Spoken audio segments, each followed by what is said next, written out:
আসসালামু আলাইকুম। আজকে আপনাদেরকে আমি সিঙ্গারা বানিয়ে দেখাবো।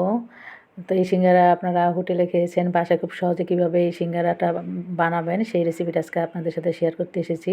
প্রথমে আমি সিঙ্গারার ভিতরে যে আলুর পুরটা থাকে সেই পুরটা তৈরি করে নিব। এজন্য প্যানে পরিমাণ মতো তেল গরম করে প্রথমে পেঁয়াজ কুচি দিয়ে দিলাম। পেঁয়াজ দেখতেই পাচ্ছেন পেঁয়াজগুলিকে একটু বড়, বড় করে কেটে নিয়েছি। পেঁয়াজ কুচিটাকে ১ মিনিটের মতো ভেজে নিচ্ছি প্রথমেই। এখন দিয়ে দিচ্ছি টমেটো কুচি। একটি বড় সাইজের টমেটো আমি ছোট, ছোট করে কেটে নিয়েছি। সেই টমেটো কুচিটা এখন দিয়ে দিলাম। টমেটো কুচি দিয়ে ১-২ মিনিটের মতো ভেজে নেব। এখানে হাফ চামচের মতো লবণ দিলাম। আর এখানে হাফ চামচ আদা বাটা, হাফ চামচ রসুন বাটা দিয়ে দিচ্ছি। আদা, রসুন, লবণ সব কিছু ১ মিনিটের মতো ভেজে নেব।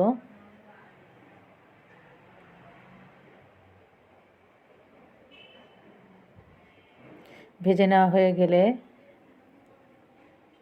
আমি শুকনা মশলাগুলি দেবো। এখানে হলুদ গুঁড়া, মরিচ গুঁড়া আর জিরা গুঁড়া দিয়ে দিলাম। আর পরিমাণ মতো পানি দিয়ে সমস্ত মশলাগুলিকে আমি ৩-৪ মিনিটের মতো মাঝারি আঁচে কষিয়ে নেব।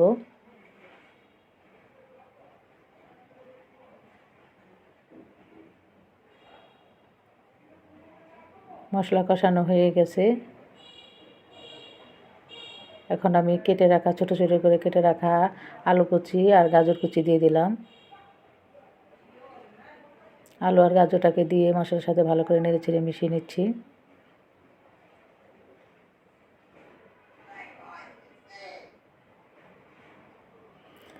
আরও অল্প একটু লবণ দিয়ে দিলাম। লবণটা আপনাদের স্বাদ অনুযায়ী আপনারা দিবেন।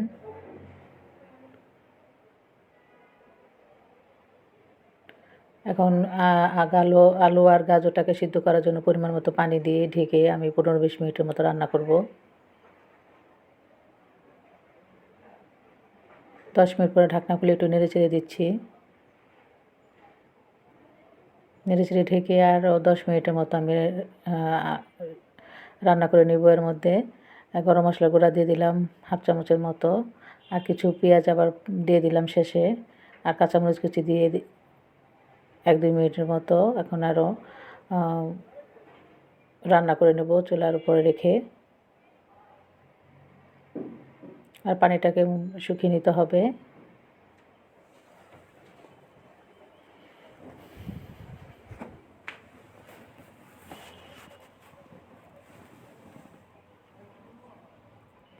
আমি একটু ম্যাশার দিয়ে একটু আলুগুলিকে একটু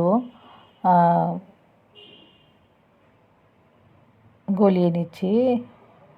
কিছু আস্ত থাকবে, কিছু একটু গলানো থাকবে, এতে পুরটা খেতে মজা হয়। এখন ধনিয়া পাতা কুচি দিয়ে একটু নেড়েচেড়ে নামিয়ে নিব। আমার চ্যানেলে যদি আপনারা নতুন হয়ে থাকেন প্লিজ আমার চ্যানেলটাকে সাবস্ক্রাইব করতে ভুলবেন না। আপনারা আমার চ্যানেলটাকে সাবস্ক্রাইব করে আমার পাশে থাকবেন আশা করি।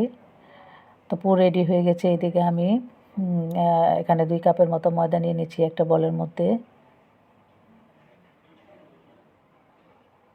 আর লবণ দিয়ে দিচ্ছি স্বাদ অনুযায়ী। আর ১ চামচের মতো কালো জিরা দিয়ে দিচ্ছি। আর সয়াবিন তেল দিয়ে দিব এখানে ২ টেবিল চামচের মতো। সিঙ্গারা যে মেন উপরের যে অংশটা সেটা এখন বানিয়ে নিচ্ছি।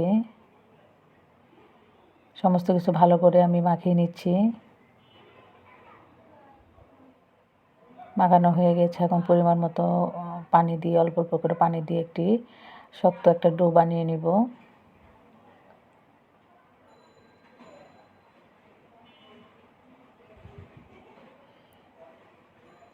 আপনারা যদি আমাকে একটু সাপোর্ট করেন, আমার ভিডিও যদি আপনারা দেখেন তাহলে আমার আসলে এই চ্যানেলে কাজ করতে একটু আগ্রহ হবে, নাহলে আমি উৎসাহ হারিয়ে ফেলবো। আপনারা প্লিজ আমাকে একটু সাপোর্ট করবেন। আমার ভিডিওগুলি আপনারা নিয়মিত দেখবেন, তাহলে ভিডিও করার উৎসাহ থাকবে। ভিডিওতে ভিউ না আসলে আসলে আগ্রহ হারিয়ে ফেলি। আপনারা প্লিজ আমার ভিডিওগুলি একটু দেখবেন এবং ভালো লাগলে লাইক করবেন, কমেন্টস করবেন। তো অল্প অল্প পানি দিয়ে আমি খুব ভালো করে একটা বেশি শক্ত না নরমও না এরকম একটা ডো বানিয়ে নেব।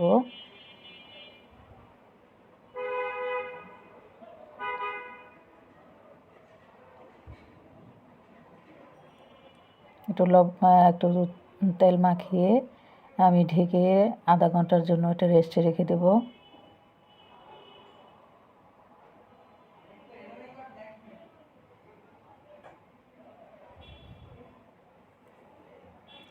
আধা ঘন্টা পর ফিরে এলাম।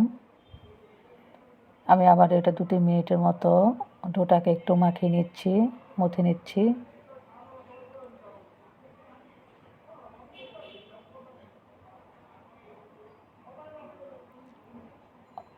সেই ডো থেকে অল্প একটু ডো নিয়ে আমি একটু লম্বা রুটির মতো বানিয়ে নেব। আমি আপনাদেরকে দেখিয়ে দিচ্ছি।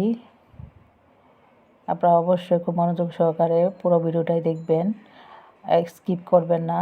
আপনারা যদি পারফেক্টভাবে সিঙ্গারা বানাতে চান তাহলে আমার ভিডিওটা পুরাটা প্রথম থেকে শেষ পর্যন্ত দেখবেন।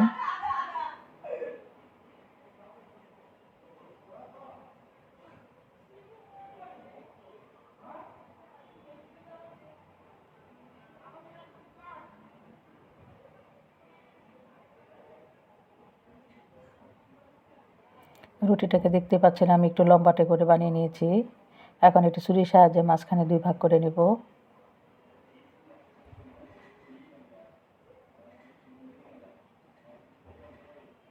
আপনারা একটু লক্ষ্য করবেন আমি কিভাবে করছি।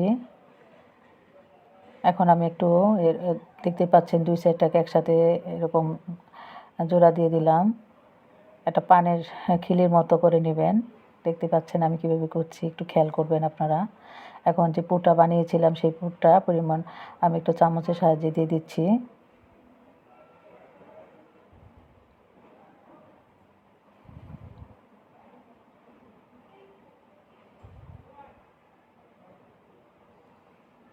এখন আমি এই 2 অংশটাকে জোড়া লাগিয়ে দিচ্ছি এবং এই 2টা অংশ আবার একসাথে জোড়া লাগিয়ে দিলাম। দেখতে পাচ্ছেন কিভাবে আমি সিঙ্গারা ভাঁজটা দিলাম। সেম প্রসেসে বাকিগুলিও আমি বানিয়ে নিব। আপনাদের বোঝার সুবিধার্থে আমি আরেকটা বানিয়ে দেখাচ্ছি।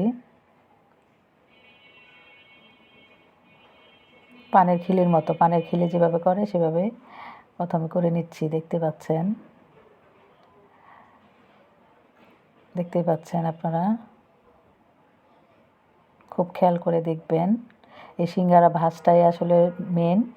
সুন্দর মতো ভাঁজ দিতে পারলে দেখতেও সুন্দর লাগে এবং দোকানের মতো কেউ বুঝতেই পারবে না এটা বাসায় তৈরি না দোকান থেকে কেনা, হোটেল থেকে কেনা।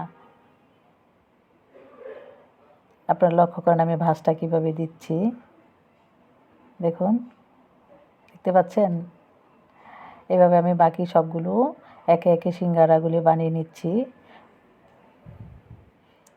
এখন ভেজে নেওয়ার পালা। চুলায় আমি একটি প্যানে পরিমাণ মতো তেল গরম করে নিয়েছি। চুলার আঁচটা তখন একটু, তেলটা যখন গরম হয়ে যাবে চুলার আঁচটা কমিয়ে নেবেন।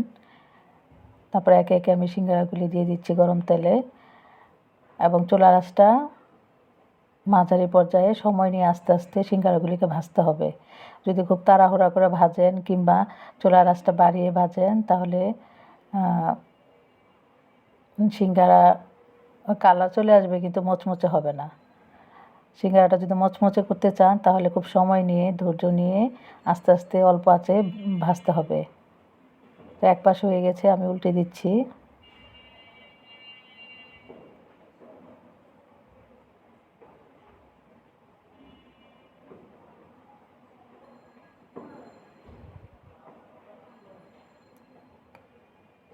তো মোটামুটি দেখেন সিঙ্গারা যে সোনালি কালার চলে এসেছে, ভাজা হয়ে গেছে। এখন আমি একটা ছাঁকনির সাহায্যে তেল ঝরিয়ে তুলে নিচ্ছি।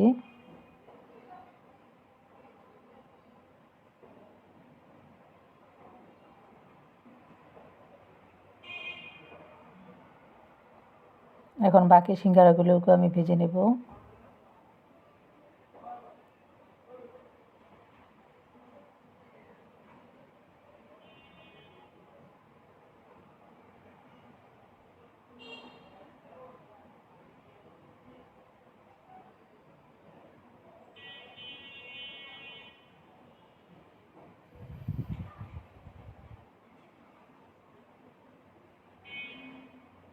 এক পাশটা ভাজা হয়ে গেলে উল্টে দিব এবং উল্টানোর সময় একটু সাবধানে উল্টাবেন যাতে ভেঙে না যায়।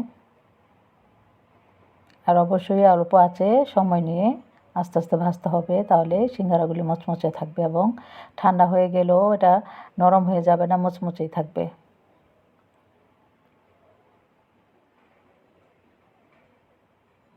ভাজা হয়ে গেছে, এখন আমি তুলে নিচ্ছি।